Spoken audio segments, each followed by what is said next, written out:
এবং হ্যাঁ কত বড় মাছ খাইলে মারলে দেখছো? হ্যাঁ ধর মাছটা আমি ধরলো, কত টুকরো করবি? 3 টুকরো। 3 টুকরো। কত মিলে খাবো? আব্বা খাবে, শাউরি খাবে, আর তুমি খাবে। কে সাউরি বলছিস? মা বলে দেবে? আর তুই খাবি না? না কে তুই খাবি না? কে না কে খাবি না? কে আমি খাবো নি। আমি যে কোনো জিনিস শখ করে দিলে তুই খেতে চাই না কে? আমি এ দাঁড়া দাঁড়া, ভর দূর বেলা শহর না তোরা পুকুর পাড়ে মারপিট করছিস কে? তুই জানি না কাকা, ওর অন্য ছেলে ছেলে লাইন আছে। কেন কি হয়েছে? আমি একটা শখ করে মাছ ধরেছো, খাই না কে? তুই মাছটা আমার কাছে দে, দেখি বৌমা না জান কি করে খাওয়া, আমি ভাগ্য দিচ্ছি, দে মাছটা দে। তো এবার দাও কাকা, মাছ আছে তা মাছটা দে বাবু, আমি ভাগ করে দিচ্ছি। কাকা, মাছ আছে। তা মাছটা দে আমার কাছে।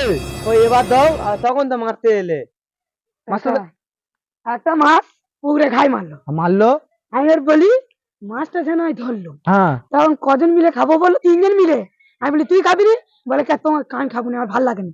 বাপু, মাছ আছে পুকুরে, তুমি যদি মাছটা ধরো না, যদি মাছটা তুমি যদি কত নদী ফেলে দে বাবু, তুই